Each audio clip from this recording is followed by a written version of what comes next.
I think everyone should make a film at least once. If that's a short film or feature film, it can be either. But I think it teaches you so much that I think everyone should make a film, even if you're not interested in a filmmaking career, just because of the skills that you learn that translate to everything. So let's start with reason number one, which is storytelling.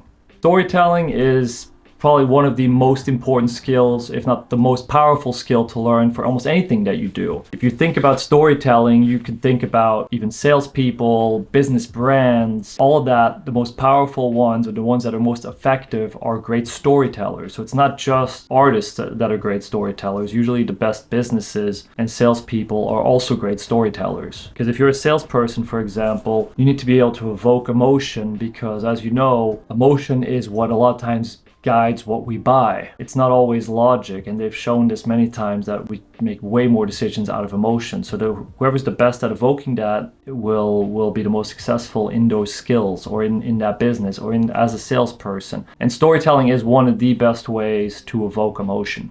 And you're doing something that's as old as language itself. Even back in time, before we had any type of writing, film, music, anything like that, history was told orally. So it was told through storytelling, and the way to make people remember something is through storytelling. There's something about us as humans that remember stories much more than we remember if someone just tells us a fact. I tell you a fact and I tell you do this, or this means this, you might remember, but more than likely you'll forget. If I tell you a story that you feel something with, you might never forget that story. And if you think about some of the most powerful films you've ever watched, for me, even 20 years later, there's scenes and parts of those stories that I remember still very vividly because of the emotions. And even outside of film, if you think about your own memories, for example, in your childhood, the ones that you remember the most were some kind of big trauma or some kind of big experience, but it was always something that created a big emotion. Those are the things that stick with us in general. And not only does storytelling teach us things, and it teaches us values, morals through storytelling,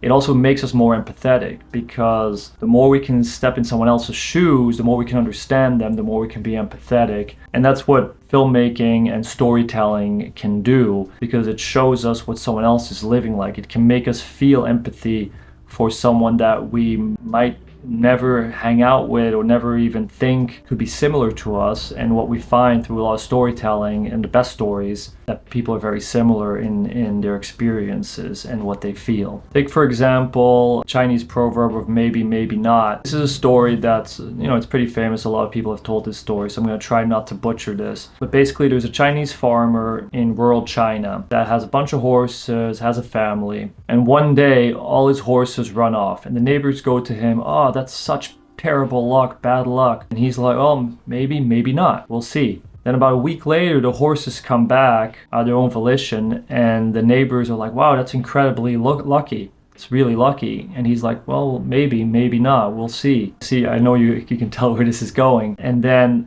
while his son is trying to tame the horses, about a week later, he falls off one of the horses and breaks his leg. And neighbors go to him, "Oh, wow, that's terrible luck. He broke his leg." And he's like, "Maybe, maybe not." About a month later, the army comes to try to recruit and conscript people into the army. And because he's got a broken leg, he's not healthy enough for it, so he can't be. So he doesn't have to join the army because he's not healthy enough for it. So the neighbors again, like, "Oh, that's so lucky that he didn't have to go." And again, he says, "Maybe, maybe not. We'll see." And the lesson here is that we don't always know in the moment. Just because something feels good or is good or bad in the moment, we don't know what that means in the long term. Something good could be something bad later on. Something bad could lead to something good later on. We don't know. So it really teaches us not to be too attached to what's good and what's bad. That's the lesson that it's teaching. Now, if I told you that lesson just verbally and logically, like, "Hey, don't be too attached to good or bad," then yeah, you'll be like, "Okay, that makes sense," but you're not going to remember that. There's no emotion there, there's no story there. Like, you might forget in the next day, probably, maybe the same day. Whereas if you hear that story, that might be a story you never forget. I remember when I heard that story the first time, I've never forgotten that story. And I think I heard that like 8, 9, 10 years ago. And I've definitely forgotten people telling me something that's good or bad, or a lesson if they just told it to me. But a story you don't forget if it's a powerful story. And what storytelling will also teach you, and filmmaking indirectly will teach you because it requires storytelling, is it will make you do it in a format that's universal. And what's been shown to be universal is 3 acts, right? So you have an intro, you have an inciting incident, you have a second act, and you have a climax, and then you have the ending. There's a reason for that, because as humans, it works for us. It stays with us. It evokes emotion, and there's a reason there's this structure. It's not just random. It's just what worked. So if you learn how to do that properly, you'll be able to learn that skill and use that skill in any type of storytelling you do, even if you don't do any filmmaking, if that's in selling or in any type of business. And reason number 2 that I think filmmaking is such a great learning experience for any type of skill set that you could use in the future is because it's a collaborative medium. So you have to work with people that have a lot of different personalities, a lot of different people, and it requires a lot of clear communication and good leadership. You think about a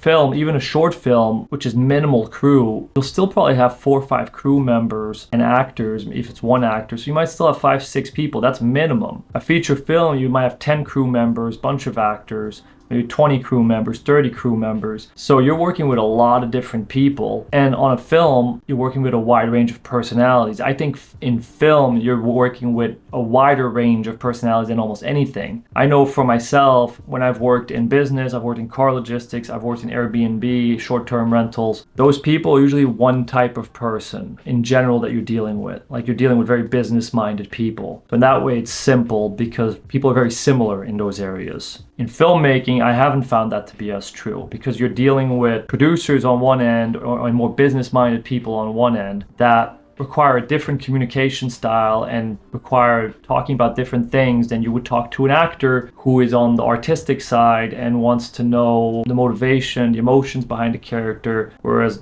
this producer might not want to know about that at all. So you need to know who you're talking to, but you need to get everyone on board going in the same direction, which is telling the story that you want to tell. That's the big goal, telling the story that you want to tell the best way and as powerful as possible. So that requires getting everyone on the same page, which is a skill that's incredibly hard. It's also why it's hard to make good films, because it's hard to get everyone on the same page and not have people pulling in different directions and pulling the story in different directions where it gets muddled and it's not as good. So you need to be able to communicate that, you need to be able to lead that, and communication and leadership are 2 of the most important skills that you can have in whatever you do in life, unless of course you do something completely solitary. But nowadays, like, you have to be able to collaborate with people in anything that you want to grow big in any which way. And it teaches you a lot of emotional intelligence as well. Because you're dealing with such different personalities, you need to be able to know what works here and what doesn't work here, and what type of communication works best, and all those things. And so it's very different, and you're working in close proximity with people because you're working usually 12-hour days, 5 days a week. So there can be tension, there can, it gets stressful sometimes. You're on a schedule, it needs to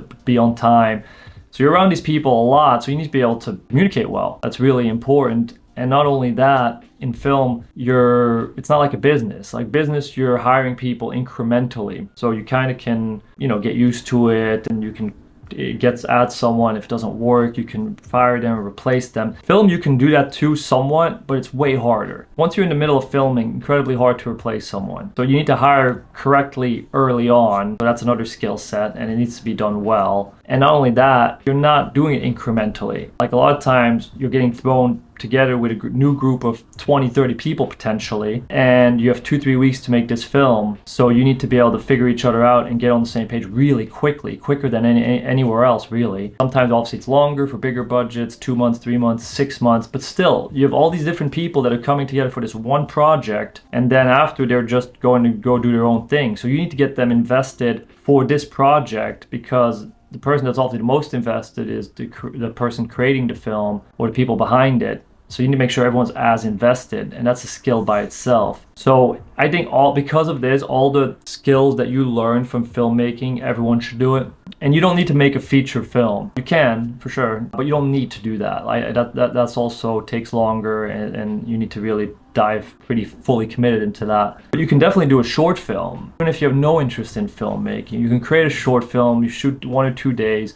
So you get a taste of that skill set, and that skill set, whatever you learn there, will translate to all other areas that you want to go into as well. And who knows, maybe when you do it, you'll love filmmaking, you'll want to tell more stories, because I believe that there's something in us as humans that wants to express ourselves, that wants to express our stories, that wants to connect with people, and there's almost nothing more powerful than filmmaking in doing that. So I hope that, inspires you to potentially give it a shot, maybe do a short film, maybe it gets you thinking that, oh, maybe I can be a filmmaker, because I do believe everyone can be a filmmaker, because everyone can tell stories, and everyone has stories in them. Even if you think you have the most normal life, that's not true. Everyone has a unique perspective and unique stories to tell and a unique voice. So everyone has that in them, and I think there's something very human about wanting to tell stories and to connect with other people through storytelling. So definitely leave me a comment on anything else that you think, or questions that you have, or even if you have another reason that you think filmmaking is important for everyone. Love to hear it.